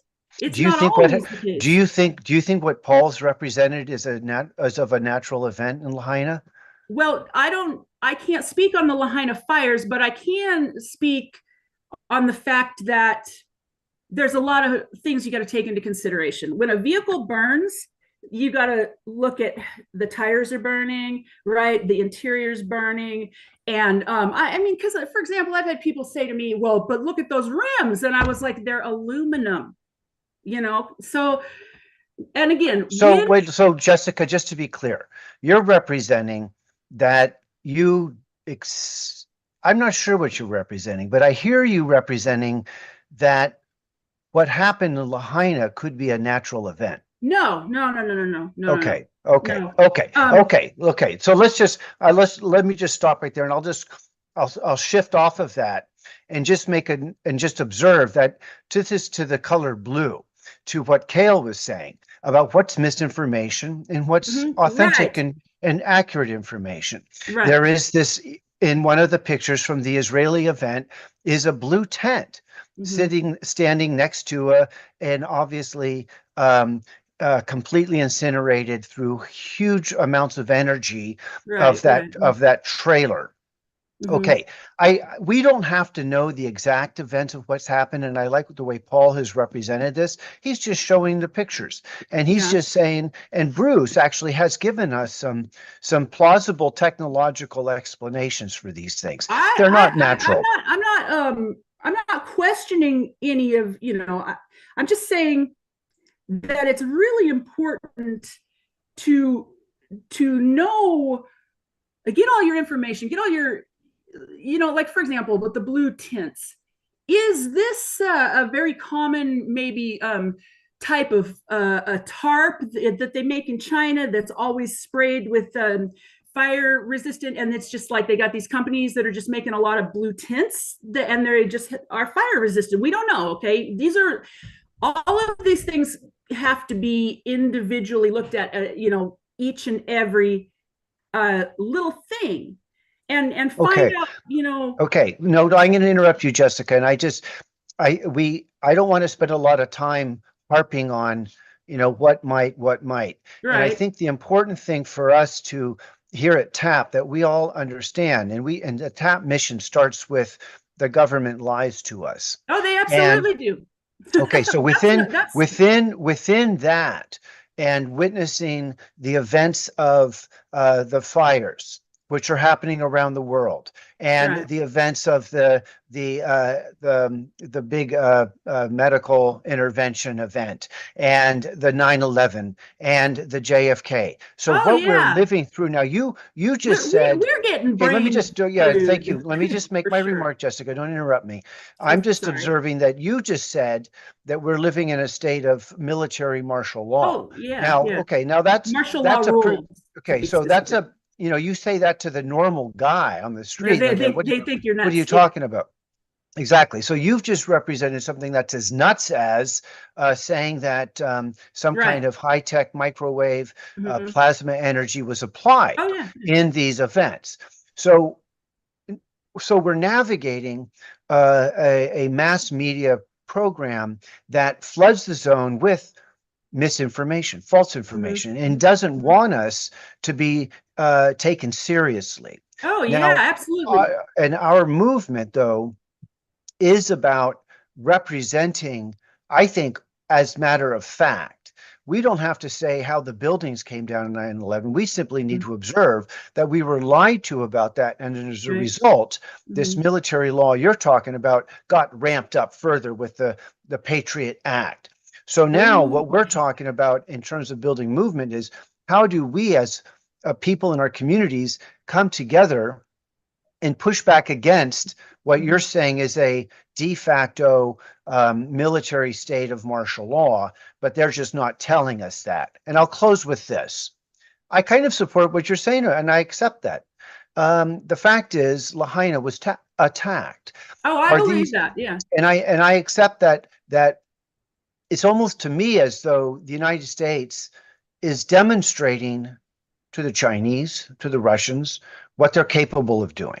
They're demonstrating, but and maybe this is multi-fold purpose, and they're also now creating these smart city settings. I kind of get that. I don't quite buy that. That Yeah, and that's not this their is all goal about giving the specifically. developers a new opportunity, like they need one, you Yeah. know. So I think this is about beta testing technology, showing your enemy what you're capable of doing, terrorizing your own people, because as you say, they're in a state of military conquest.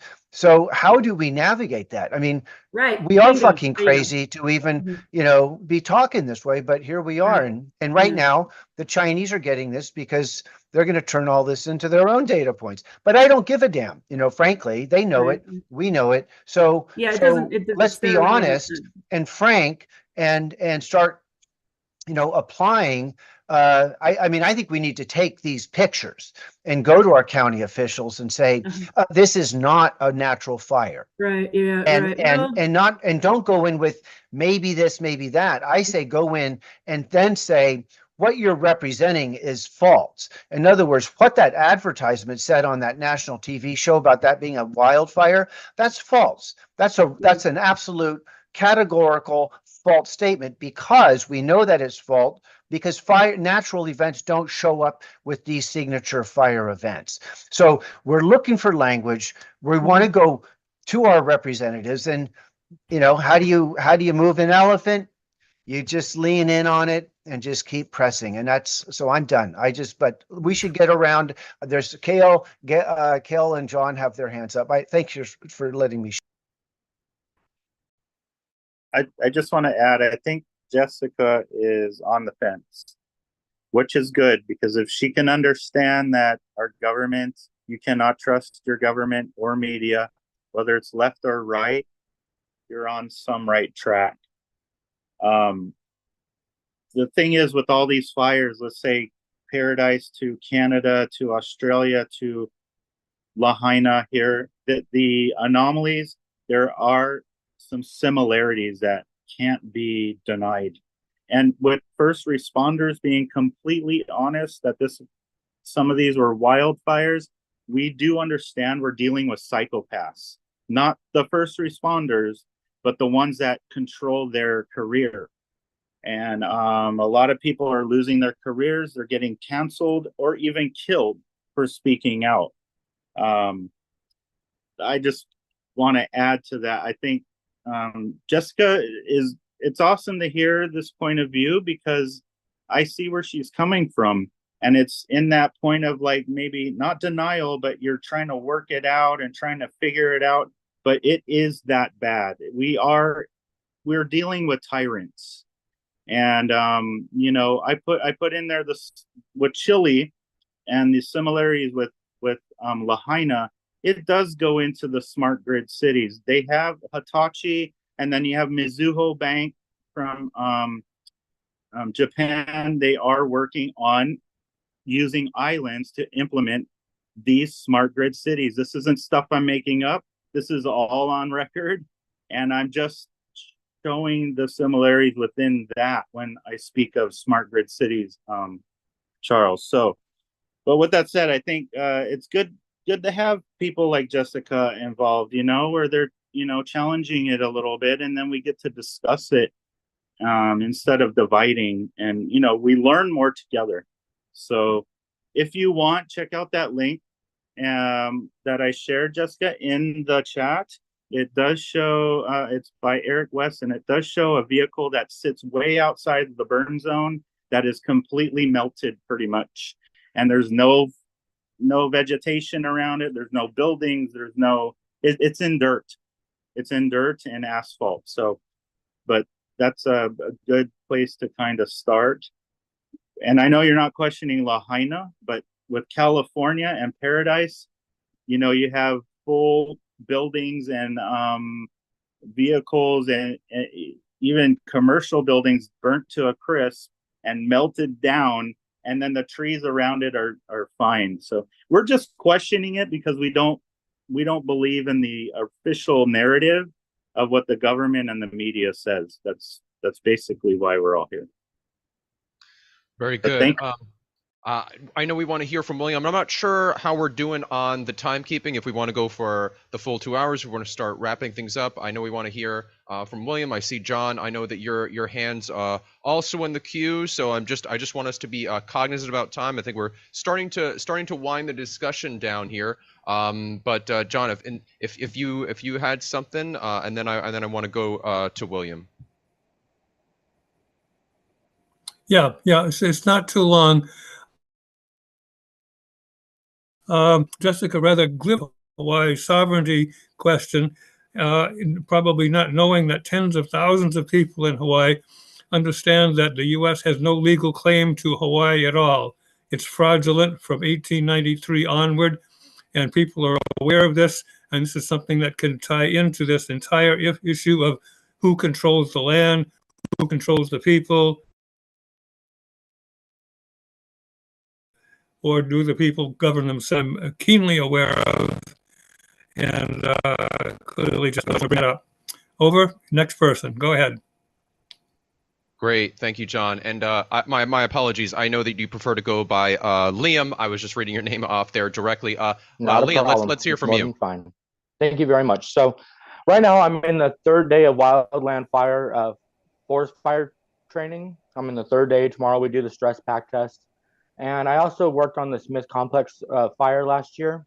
And where I worked was actually where the fire was finally stopped. And I talked to every agency that was involved with the fire, which was every agency, you know. And I also attended a number of the firefighter meetings.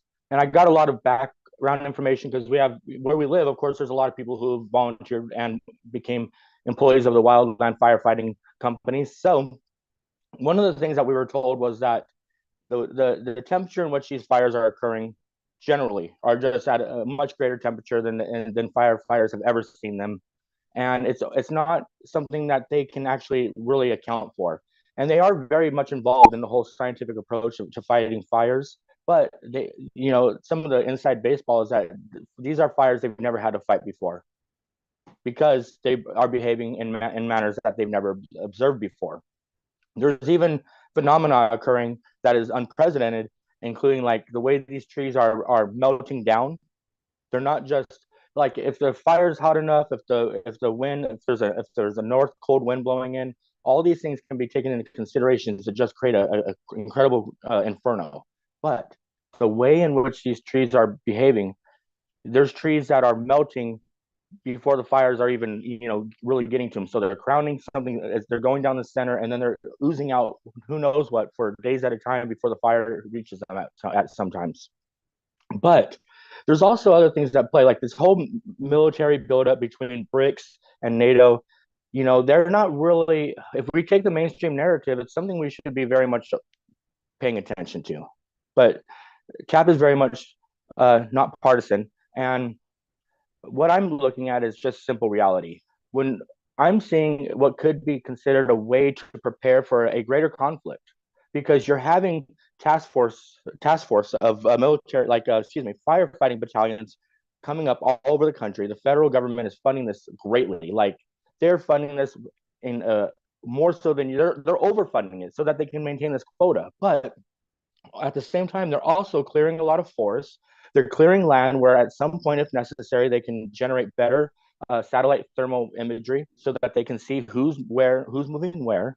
And also with the uptick of different technology, everybody who's come over the border in the last few years has received a cell phone, and they've created tracking data for these people. And they've recently extended that time period from 3 to 7 years before most of them are even receiving a court date. So they're here in the country for 7 years before ever receiving a court date. Now, I'm going to bring this all together very quickly, but in some ways, you can kind of see what would be considered a forming of a civilian defense force.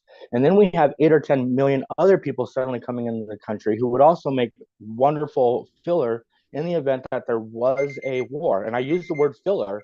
It's a hard word, but there's a reason behind it. It's because they've done this in other military events as well, in other wartime events.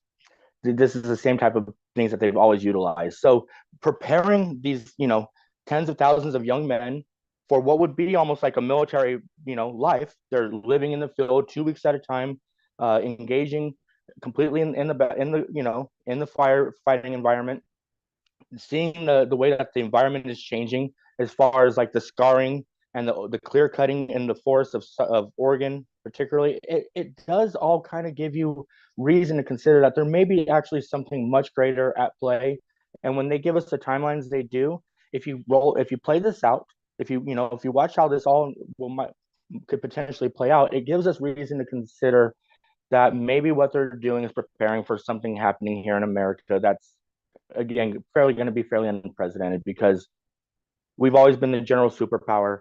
And that's now, if something happens in Taiwan, this could very quickly become a global conflict. So maybe what we're seeing is a complete building up and preparing for something that they can't come out and say, because then the cat's out of the bag. And once the cat's out of the bag, that's it. Now, put that into the relationships with the things you're experiencing. Whatever's happening in the Middle East, people are expanding a new empire. That territory in Hawaii, if something of that nature was to happen in 50 to 100 years, that's prime real estate. And if people have a license, a lease, a title to land, and it's protected in a bank, who cares what happens on that land for the next 50 or 100 years? But when that time comes, they'll be the owner. So that's it. I wanted to fall back, and I wanted to appreciate you all for your time and my own, and thank y'all. Hey, Bruce, Vicky Gold raised a question about how to raise her hand. She has information to share about the Santa Rosa fire. Just wanted to give a heads up. Okay, great. Now, along the bottom of the interface, there's the button for raise hand. I know JB's hand was up. We can go to her. If you want, you don't have to worry about your hand. If you want, we could just jump right over to you, and then we can go back over to JB. Please unmute.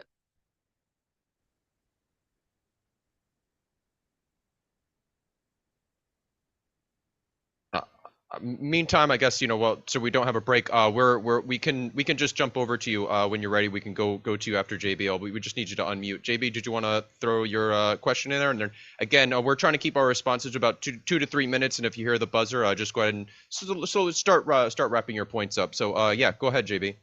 Yeah, in closing, because I agree. As far as wrapping show, I've got a quick one that steps out of the box a little bit, directed to Paul, Cayle, Mr. Olson. In the Hawaiian Islands, you guys ever seen any chemtrails? Over. Oh yeah, of course. Yeah. Yes, yeah. Very much so, and a lot of activity and lightning storms that we never used to have here in Hawaii. Just amazing. So the weather does not form normal patterns. Bruce Douglas has been following the weather patterns and the seeding of the ionosphere, especially using HARP and other methods. So we have a pretty detailed record of how they've been seeding, how they've been, I think that the evidence also shows that they've been blasting particulate matter into the ionosphere through actual ships also. Yeah. And you can see concentration points. So that's another thing that we're trying to actually get a plane rented so that we can, spot where this actually is being emitted from, and maybe take some photographs of them blasting stuff out into the ionosphere. We're hoping to do that at some point in time. But anyway. And let me add that, because Bruce Stanley brought up a good point with ships, and yourself, Paul, with ships being admitted. They're able to admit a cloud, a literal cloud coming out of whatever devices they have. I have all the patents on weather modification that you could have. I'll share that in the link as well. But from the devices to the chemicals that they use and how they deliver it. But ships, I believe, are the delivery points for the islands, because we are such a small target. On the mainland, if you're over a mass and you emit a chemtrail, that spreads out into a haze. Well, you got to get the wind direction correct. You got to get, it's like a target, right? But it's so easy to miss the islands that you need to have some kind of haze come over where we're at. And just like right before Lahaina hit, and I'll say it again, it was the worst day we've ever seen, a thick haze on these islands. People were questioning it, like, what is this? This was a day before that we've never seen. And ever since, every now and then, I mean, we could go outside right now and it looks like we live in LA and there's smog. Why? We're in the middle of the Pacific Ocean. It's not like we have a collective of factories and cars creating this smog. There's no volcano erupting to where we're covered in the smoke called fog, and the main direction comes from the north as well. So it should be clean, crisp air. Our skies should be crisp and blue, unlike any kind of mainland. We're in the middle of the Pacific Ocean. Where is this smoke coming from? Constantly.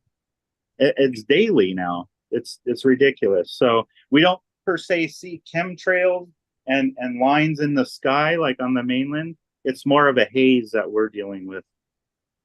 Yeah. Yeah, and we get lines in the sky also. We certainly get that also. Yes, this subject of geoengineering is certainly an important topic. It's sort of on the side of this topic. But I wanted to get over to Vicky. I know that she had a question. So you have the floor. Feel free to go for it. Hi, it's really a pleasure to be with you. Can you hear me? Yes, your audio's coming in just fine.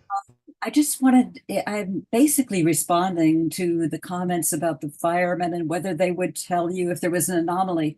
And I know firemen as well, and I've watched lots of the videos of fire chiefs who've retired, and they're the ones who were willing to speak out about the Paradise Fire, about the Santa Rosa Fire, and people who are employed and supporting their families are loath to come up and tell them that there was massive chemtrailing for 3 or 4 days, desiccating the trees prior to whatever it was that set the fire off.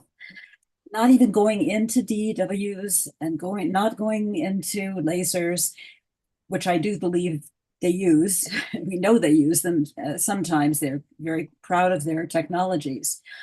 With smart meters, you have an absolute, it's a recipe for disaster. And the way smart meters are connected, all it takes is hitting one of those main poles, as happened in Stockton. A truck hit one of these poles.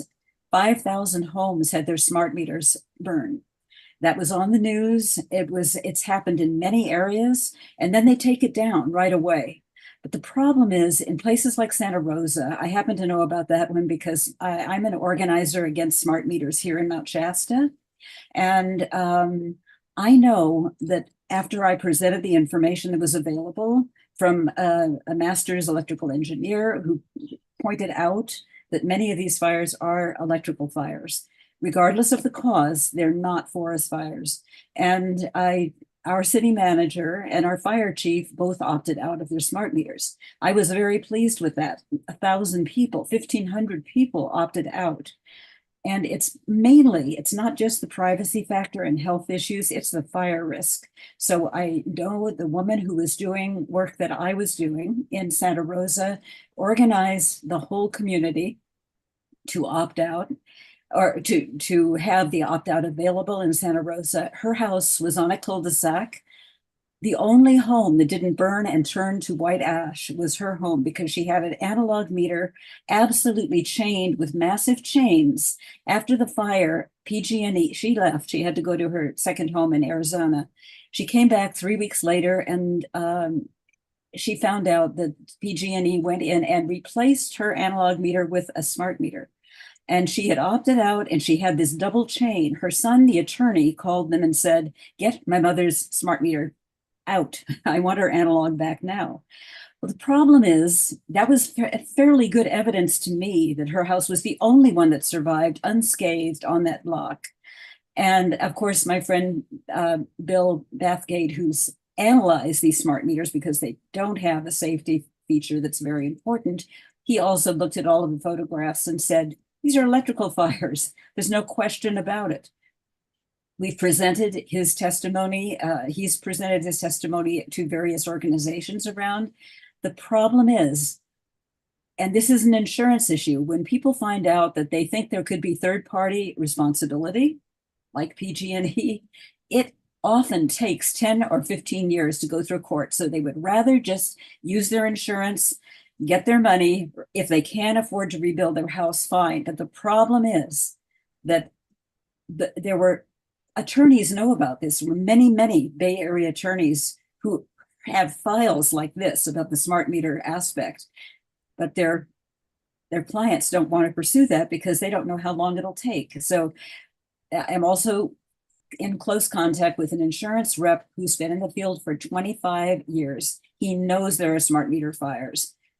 And he would like to see some change in the legislation so that we can identify those as not of unknown etiology, fires of unknown etiology, just a forest fire. It's really important. So anyway, I just wanted to share that. And I put Alana Freeland's site up after I saw when John sent me your Zoom, I watched it and I sent it to her and she posted it on her site. And she's an expert in geoengineering, chemtrails, space fence, and just she put it out. Hey, what makes the smart meter prone to fire, Vicki? I was just trying to come up with the terminology that it is. I don't want to give you the wrong term. It's a $3 item that is missing. That is so that when it doesn't overload, it automatically. One of you must have more engineering background than I do, and for some reason, I haven't been fighting this for 3 years now. Every period of time, a safety shutoff switch for heat, if heat's generated, something like that. Vicki, I think you just muted on us. I don't know what happened. Yeah, she's still there, I think. Okay, I'm sorry. Go ahead. So anyway, our city council person pointed out to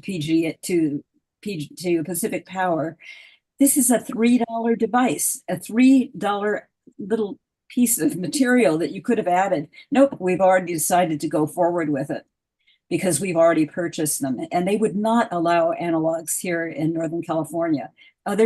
This is a very sad situation. We're in one of the third or fourth lowest mean family income. And yet they charge us $20 a month. And forever, there's no sunset clause. Almost every other area in California, with San Diego Gas and Electric, whether it's Southern California Edison, PG&E, they will allow you to have your analogs back, and they only charge you the fee of $5 or $10 for 3 years. But Pacific Power, owned by Warren Buffett, apparently doesn't follow that protocol. It's really sad. So thank you for what you're doing. I think that, it's super important that you document this like you're doing. Very, very well done. Thank you. And thank you, Vicky. I just very briefly want to make that point, emphasize that point, which is that so much of this clickbait content, focuses on already knowing the exact cause. It was this, it was the DEWs, it was that. And you're raising an important question there, which is if the utility companies are in on it, as they were linked back with the Paradise fires, this also solidifies this connection that this was a manufactured event, and we need to be pointing towards accountability and also towards the the possibility that utility and electricity companies are also involved with catalyzing some of these fires. Now I know that we're at top of the hour. Chuck, I don't know if you want to start just kind of presenting closing thoughts and wrapping things up. I know there's a couple last hands here, but we are at 10 o'clock. So Chuck, I don't know if you want to take it over from here. And I just want to ask Vicky if you could stay when we turn off the recording and stop the live stream. I have a question for you when we do our back end talking. Just stay around and chat after the event concludes, if you wouldn't mind. I have a quick question for you. And Bruce, my comment is very short, but it's just in regards to part of the lesson I had in fire science as part of the study. And it is this, it is the way in which heat can transfer. And it is a fire can spread by radiation. When the heat travels through electromagnetic waves in the air, when a fire breaks out, heat will travel in all directions until it reaches an object, which will absorb it. When it reaches a combustible material, it will smolder and eventually burn. That's all I wish to add, but I thought you guys would appreciate that because that was part of my lesson in fire science. And it's something that they are just learning to fully understand now. Thank you. So Bruce, I'll just jump in and observe that the fire signature for the Lahaina fire for Paradise are unique. And we don't know exactly what's happening because they are not telling us. Your average fire chief who's still employed can't talk about this, frankly, because it would be the end of their careers. It's for us to speak about these things, to give cover to those who won't or can't, because of their need to survive and have livelihood. I want to just say to Paul and that our next TAP forum, we want it to be about geoengineering, and we have made outreach. We haven't gotten feedback, and I think on behalf of TAP, I'm going to invite you to consider coming back next month. And we would be talking about the geoengineering problem. And that's a whole nother can of worms, a whole nother thing, very complicated. But if you and Bruce were available, please consider that. And the board will be, we will be getting back to you about that. I just want to say to everyone, thank you for being here. The disclaimer is that TAP, this is not what you witnessed tonight was of those who participate. This is not an official TAP position. We don't have necessarily an official TAP position. Our official position is our government lies to us. And then from there we go, well, so what do we do about that? What do we think about that? How do we manage this? And how do we live as people with kind of truth integrity in a world of lies? And this is our struggle. So like us, share it, pass the word about TAP. We accept donations, and we want to grow. And what we have accomplished so far hasn't been purely by volunteer. We have had donations that has helped. Actually, Trina has put in a huge amount of time, and others have as well. So with our modest kind of stipends, this organization has grown. And so any support, and I'm going to close with this and say, I'm going to go and donate to the Maui Fund, Paul, because you guys are on the front line. And in ways that's almost inconceivable to me about the struggle you have and what an effectively an occupied country, if you will, you are with all of those military bases. You're what we are facing on the mainland seems to pale against the heavy footprint or boot print you have bearing down on you. So I'm going to pitch this back to Trina for a final remark. Bruce, close us out, and we'll end the recording, and people can stay on and chat a little further. Chuck out. Thank you. Really quick, I made a donation to you as well, Paul, so good luck with that. I also had put the donation link in the chat for everybody to find that. So please do what you can, even if it's a small amount, it all adds up.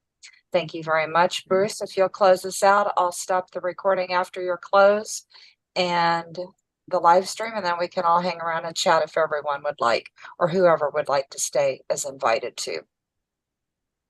Great. Thanks again, everybody, for joining us. I want to once again thank our guest speakers for returning and answering all of these questions. Once again, please make sure to check out all of Paul and Bruce's work at it's Maui Investigation Team. It's Maui Community Investigation. .com or .org, either one. Perfect. Well, we certainly appreciate the work that you guys are doing, and this is what we do here at these forums. Please sure to check us out over at trutheractionproject.org and sign up for our email newsletter to find out all about all of our upcoming events, and we hope to unpack more types of events and issues like this in the future. So thanks again, guys. We're closing out now.